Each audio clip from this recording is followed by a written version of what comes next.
Nós vamos conversar com Júlia Zanata, deputada federal do PL de Santa Catarina. Ela visitou as mulheres presas em Brasília por causa dos acontecimentos de 8 de janeiro. Júlia também assinou o requerimento pela instalação da CPMI.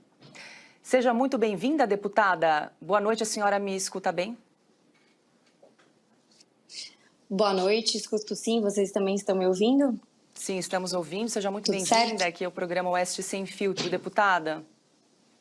E eu quero começar... Boa noite, Paula. Boa noite, Augusto, Silvio, Ana Paula e Coronel Gerson. Acho que citei todos, né? Muito obrigada pelo espaço. Obrigada. Eu quero começar perguntando, pedindo para a senhora descrever a situação, o que a senhora encontrou quando visitou essas presas na Colmeia, no Distrito Federal, a situação emocional e física dessas presas. Quando eu estava em janeiro, ali antes de assumir o meu cargo, eu ficava olhando o trabalho do deputado Sanderson, que incansavelmente acompanhou desde o dia 10 ou 11 de janeiro a situação, foi no presídio, no Colmeia, na Papuda. Então, logo que eu cheguei aqui, que eu assumi, que eu tinha mais, vamos dizer, garantias, né, como empossada do meu cargo de deputada, eu logo procurei o deputado Sanderson para que ele fosse comigo, me levasse, já que ele já tinha ido lá no Colmeia. Então nós fomos, acho que foi na segunda semana aqui de atuação aqui na Câmara dos Deputados, e a diretora lá do presídio nos recebeu muito bem, e na época que eu fui tinham cerca de, pouco mais de 300 mulheres presas, e nós tivemos acesso a uma ala com 100 mulheres. O local lá, o Colmeia, antigamente ele não era um presídio, certo? Ele era uma escola. Então as mulheres, elas ficam todas juntas, assim, em 3 alas, certo? Não são celas separadas como um presídio tradicional. E elas estavam separadas hoje, na época eram pouco mais de 300 mulheres, hoje são 82 mulheres que ainda permanecem presas lá. Então elas não ficam em contato com as outras presas, certo? E a gente conversou bastante, eu fiquei muito preocupada com a situação psicológica dessas mulheres, e elas estavam, engraçado, elas estavam lá presas, né? Curioso, e o que mais chocou elas foi a maneira que elas foram conduzidas, porque várias queriam relatar que elas foram, vamos dizer, enganadas, pediram para entrar num ônibus e não sabiam que iam ser presas. E algumas contaram que o ônibus ficou rodando, não tinha nem onde... né, não tinha banheiro, enfim. Então elas, quando me viram ali, sentiram um fio de esperança, choraram muito, foi algo muito emocionante. Encontrei algumas casas, porque eu sou deputada por Santa Catarina, e... enfim, foi um momento que tocou muito meu coração, porque essas pessoas essas mulheres, os homens e as mulheres estavam sendo tratadas como números. Ninguém estava falando a história de ninguém. A gente não via a grande mídia atrás da história de algum familiar que estava com alguém preso para retratar, para humanizar essas pessoas. E graças a Deus, no dia que eu estive lá, na primeira vez que eu estive lá, eu encontrei o Rodrigo Maia, que é um policial militar de Santa Catarina, que pediu uma licença não remunerada desde o dia que a mulher dele foi presa e ficou aqui. Então ele me encontrou lá na frente, conversamos um pouco, pedi que ele procurasse meu gabinete, e aí a gente conversou e ele deixou eu contar a história da mulher dele, a Darisa. E isso deu um resultado muito legal, porque as pessoas começaram a olhar a Darisa e ver outros casos, saber de outros casos que nem o da Darisa, de pessoas que chegaram aqui, como a Darisa, no dia 8 de janeiro à noite, quando as depredações já tinham acontecido. E simplesmente foram presas e estavam lá sem voz, sem acesso.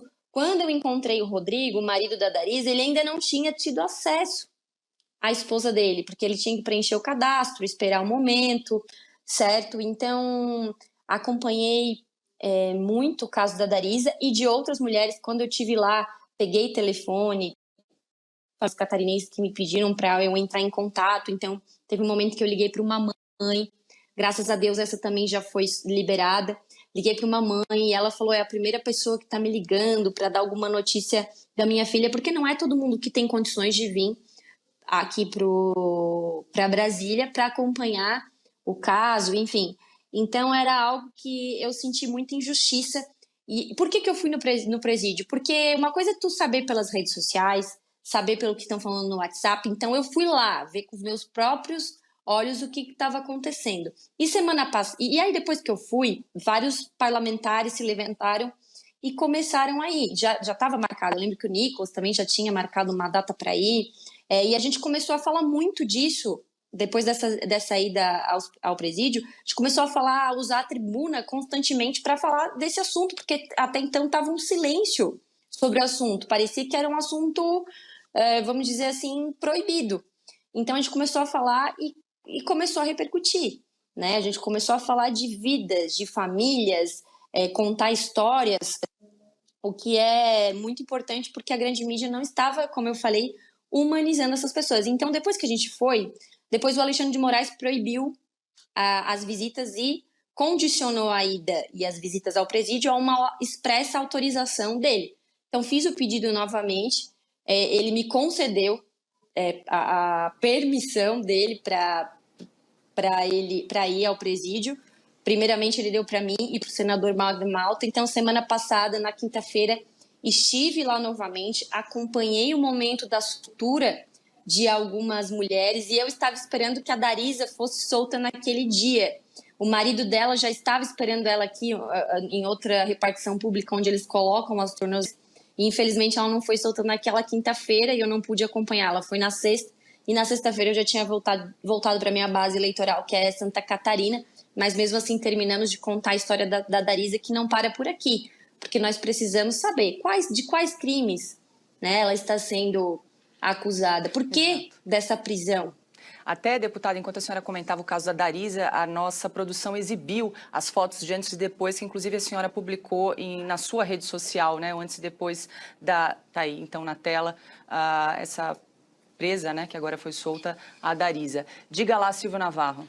Deputada, boa noite, prazer conversar com a senhora. Nós citamos no Oeste Sem Filtro esse caso da Darisa, que a senhora acompanhou bem.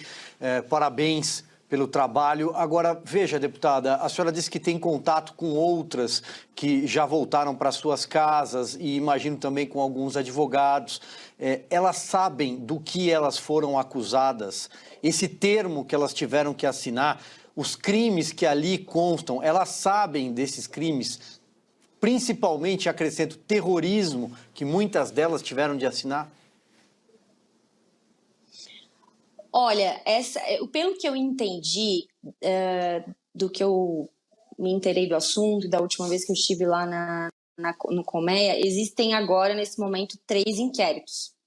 Mais ou menos se resume assim: um inquérito dos financiadores, um inquérito das pessoas que estavam no QG, né, que foram presas em flagrante no QG, não sei qual seria o flagrante nesse caso, mas enfim, não estamos numa normalidade jurídica. E tem outro inquérito que é das pessoas que foram presas na Praça dos Três Poderes, certo? Então, pelo que eu acompanhei, esses casos das que foram soltos agora são pessoas que estão no inquérito das pessoas que estavam no QG, certo? Então, desse inquérito, dessas pessoas que estavam no QG, pelo que eu vi, uma denúncia hoje, né, de alguém que também procurou o meu gabinete, tá aqui, até anotei, só um pouquinho, deixa eu ver aqui. São 2 crimes, é o 386, parágrafo único, e o 388, que é a associação criminosa, e o outro eu não lembro agora, não está aqui anotado não. Então não estaria nesse caso o de terrorismo, entendeu? Pela uma denúncia que eu vi hoje, que me falaram que as denúncias são praticamente muito parecidas. Inclusive, tem uma parte que eu vi, que é o seguinte, que fala assim: embora não se tenha notícia até o presente momento de que o denunciado estivesse entre eles, participaram dos atos de depredação ocorridos na Praça dos Três Poderes, quando uma turba violenta e antidemocrática avançou contra prédios dos Três Poderes. Para mim, está dizendo aqui, embora não tenhamos provas do acontecido, mesmo assim você está sendo denunciado. Foi o que eu entendi aqui da minha interpretação. Desculpe se eu estou interpretando errado, porque agora você tem que até pedir desculpa para interpretar ou dar a sua opinião nesse país, né? Então é bom que falar isso. Então, essas mulheres que estão sendo soltas, e pelo que me falaram que esse seria o critério, são as pessoas que estavam no QG. Perfeito. Quem pergunta agora é Augusto Nunes. Deputado, boa noite. Muito obrigado pela entrevista, parabéns pelo trabalho. Pergunta o seguinte, a Dari saiu com tornozeleira eletrônica. Isso, com tornozeleira eletrônica. A senhora Inclusive, conhece... no dia que... Pode falar, Por favor, complete, por favor. Não, pode me interromper que eu falo muito, tá, gente? Por favor. Então fique bem à vontade. Com tornozeleira eletrônica, e eu estava aqui olhando, tem outras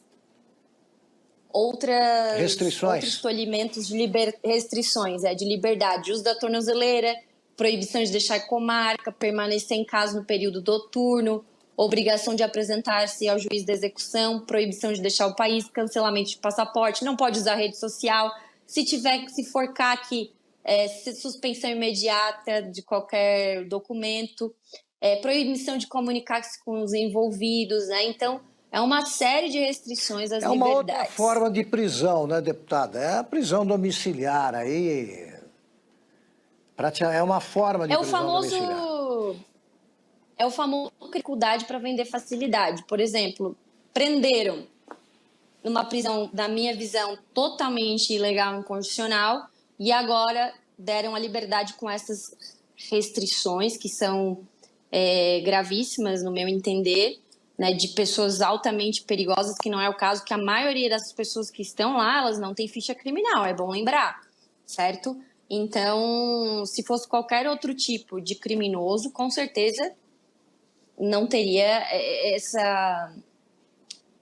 esse apelo todo, dessas restrições todas. Parece que outros criminosos de crime, outros criminosos não, porque na minha opinião eles não são criminosos. Claro que eu sou a favor de investigar e de individualizar as condutas e defendo sim punição para quem vandalizou. Vandalizou, porque a lei está bem clara, aquilo não é terrorismo, é vandalização, depredação. Então, assim, sou a favor, por isso que foi uma das primeiras a assinar a CPMI e ajudar o deputado André Fernandes a coletar assinaturas. Quero que os culpados sejam punidos, mas aos inocentes, que é maioria nesse caso, seja dada liberdade e acabe de vez esse assunto, não tenha nem tornozeleira voltar. E uma percepção, uma preocupação das mulheres que estavam no Colmeia era assim, como que a sociedade ia enxergá-las. Elas são mulheres que, tipo a Darisa, ela é cabeleireira, ela tem uma vida em sociedade. E eu falei para elas, com isso vocês não se preocupam, porque existe um clamor muito forte, principalmente no meu estado, Santa Catarina, de que os pedindo para os parlamentares ajudarem esse pessoal. Então elas estavam preocupadas com a imagem deles. Quem pergunta agora é Ana Paula Henkel.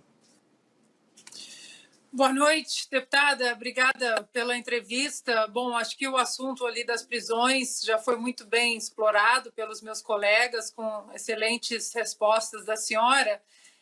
Eu queria entrar num campo que é muito precioso para mim, que é a proteção das mulheres no esporte. Hoje nós temos visto, né, políticas aí nefastas que permitem homens competindo com mulheres, e houve toda a controvérsia do deputado Nicolas no plenário. A senhora defendeu, né, até porque virou o debate, ele fazendo o que ele fez, trouxe essa pauta importante para o debate, o que está acontecendo com as mulheres, né? E eu vi um vídeo da senhora no perfil da senhora, que a senhora estava dando uma entrevista na CNN, num debate na CNN, e eu achei curioso que a senhora trouxe, né, no painel, a senhora questionou uma outra deputada sobre o discurso do Lula, que ele diz: banheiro unissex saiu da cabeça de Satanás. Eu não consegui achar o vídeo e fiquei curiosa, que a senhora colocou ali a deputada esquerdista na parede e eu não vi a resposta dela e fiquei curiosa qual foi a resposta dela nesse sentido, porque é cada dia mais claro que não é o que falam, mas quem fala. E nesse caso da defesa das mulheres, nós defendemos a proteção das mulheres nos seus espaços, principalmente no esporte feminino. pela óbvia biologia humana. E aí eu fiquei curiosa sobre a resposta da deputada esquerdista e se a senhora planeja continuar com essa pauta no plenário, já que é um campo muito importante, não de inclusão, né, mas de exclusão das mulheres, e é isso que nós temos visto. Obrigada, Ana Paula, pela pergunta. Por incrível que pareça, né, ela não respondeu, porque sempre que existe alguma pergunta direta sobre algo que incomoda, os esquerdistas não respondem. Então ela só desviou do assunto e começou a falar um monte de baboseira no sentido de outros assuntos que não eram relativos ao tema, e dizer que eu que estava criando uma cortina de fumaça. Porque é óbvio que, nesse caso, ela, como uma feminista, diz defender as mulheres, ela ficou submissa ao líder maior do movimento dela, do partido dela, ao Lula, e aí tudo bem ele falar que o banheiro unissex é coisa do Satanás. Ele falou, inclusive, no momento que estava assinando lá uma carta compromisso com os evangélicos, e aí vale tudo para essa gente, até mentir para ganhar voto. Então, triste de quem acreditou. Mas a deputada que estava debatendo comigo, nenhuma palavra de repúdio. Aliás, quando ele falou que banheiro unissex é coisa do Satanás, e aí nós concordamos com Lula nesse ponto, e quem fala que nós nunca concordamos com Lula, tá aí uma mentira, ó. Tem um ponto que nós concordamos com Lula. E ela ficou quietinha, assim como todas as mulheres e homens também do PT, ninguém reclamou, daí não chamaram de transfóbico, não chamaram de preconceituoso, e todos os adjetivos aí que eles nos colocam, tentam nos colocar a pecha. Mas aqui é um debate muito claro. Por exemplo, as mulheres estão, de fato, perdendo espaço. Está acontecendo, não é no Brasil, em vários países aí do Ocidente, e está ficando um negócio muito grave. Está ficando um negócio tão grave, hoje a gente até falava numa reunião, que alguém falou, tinha um programa, e aí perguntaram, defina o que é ser mulher. E as mulheres tinham medo de falar o que é ser mulher, que ser mulher, né, é quem é XX, como diz Então as pessoas têm medo de falar, e nós temos que defender, de fato, o verdadeiro direito das mulheres. Não podemos deixar que por exemplo, outro dia eu dei um discurso no plenário dizendo que a bancada feminina tem vários tipos de opiniões, certo? E a gente não pode deixar a bancada feminista sequestrar a bancada feminina. Nós temos que ser respeitadas. Outro dia a Bia Kicis estava falando na bancada feminina sobre um projeto dela, que é justamente essa questão de homens biológicos não poderem participar de esportes femininos, e uma outra deputada, Sol, chamou ela de louca, e eu perguntei, a senhora está desrespeitando uma deputada? Ela falou sim. E aí eu falei, e se for assim, para não respeitar, para uma deputada não respeitar a outra, então não vamos mais participar da bancada feminina. E nós estamos conversando ao vivo com a deputada Júlia Zanatta. Quem pergunta agora é Coronel Gerson.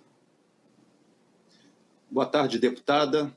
É uma alegria reencontrá-la hoje sem aquelas flores na cabeça, sua tiara tradicional, né, que é marca registrada, né? E isso. Mas eu queria lhe primeiro, parabenizar pelo fato da sua iniciativa de humanizar, né, essas pessoas. Eu tenho tentado fazer a mesma coisa, mas eu queria lhe confessar que a sua experiência ao chegar em Brasília é a mesma experiência dessas pessoas. A senhora teve receio de se manifestar antes de assumir o seu mandato, porque há no Brasil um estado de exceção. E a senhora também, tenho certeza, teve contato com diversos presos e presas que não querem falar dos seus nomes e não querem deixar que sejam publicadas suas histórias com receio, com medo dessa situação que se criou. E, no entanto, eu tenho tomado uma iniciativa de conversar com várias famílias. Hoje, recebi a informação de uma esposa que o marido teve o alvará de soltura, já chegou em casa, ela não quer que eu divulgue o nome, mas eu tenho estimulado as pessoas a receberem esses patriotas como heróis, porque foram, a grande maioria deles, injustamente presos e, pior, eles estão servindo para dar sustentação a uma narrativa que somente a CPMI pode desfazer. E aí a minha pergunta é a seguinte: existe alguma estratégia já de deputados e senadores de empreender algum tipo de obstrução nos trabalhos da Casa para forçar que seja instalada essa CPMI, ou seja, que seja convocada a sessão conjunta do Senado e da Câmara dos Deputados pelo presidente do Congresso? Não tem nada nesse sentido até o momento, mas com certeza, se for necessário, vamos nos organizar para isso. Mas a gente está... O que acontece? Por exemplo, aqui na Câmara dos Deputados não foram instaladas nem as comissões ainda, certo? Ainda está tendo um impasse ali, enfim, sobre as presidências de comissões, um jogo político de força normal. E aí nós estamos aguardando, mas nós temos notícias que está tudo certo, que a CPI será, assim, instalada, só precisa ser convocada a primeira sessão conjunta do Congresso Nacional, e aí está bem claro lá no artigo 21 do regimento interno, do regimento comum interno aí do Congresso Nacional. Então, hoje até falamos sobre isso numa reunião de deputados do PL, mas por enquanto estamos acreditando que o Senado não irá se apequenar nesse sentido, até porque na época que foi a CPI da Covid, né, era CPI, não era CPMI, mas teve até mandado de segurança no STF, no sentido de dizer que tinha que instalar, e é bem claro no regimento ali, no artigo 21, quem quiser olhar, então basta acontecer a primeira sessão do Congresso Nacional para a instalação da CPMI, enquanto isso o governo fala abertamente que está agindo contra. O Humberto Costa, senador, falou que deu uma declaração saindo na imprensa que vai investir pesado, né? Eu gostaria de saber o que é esse investimento. É dinheiro, além de cargo, além de emenda, que a gente já sabe, né? Que é comentário aqui nos bastidores que isso está acontecendo, e outras pessoas também falaram abertamente isso, mas eu queria saber o que é esse investir, né? De pessoas que estiverem envolvidas em mensalão e petrolão, né? A gente começa a desconfiar que existe mais alguma coisa. Agora, 19h32, nós conversamos ao vivo com a deputada Júlia Zanatta, do PL de Santa Catarina. Deputada, muito obrigada pela sua participação aqui no programa Oeste Sem Filtro. Até uma próxima.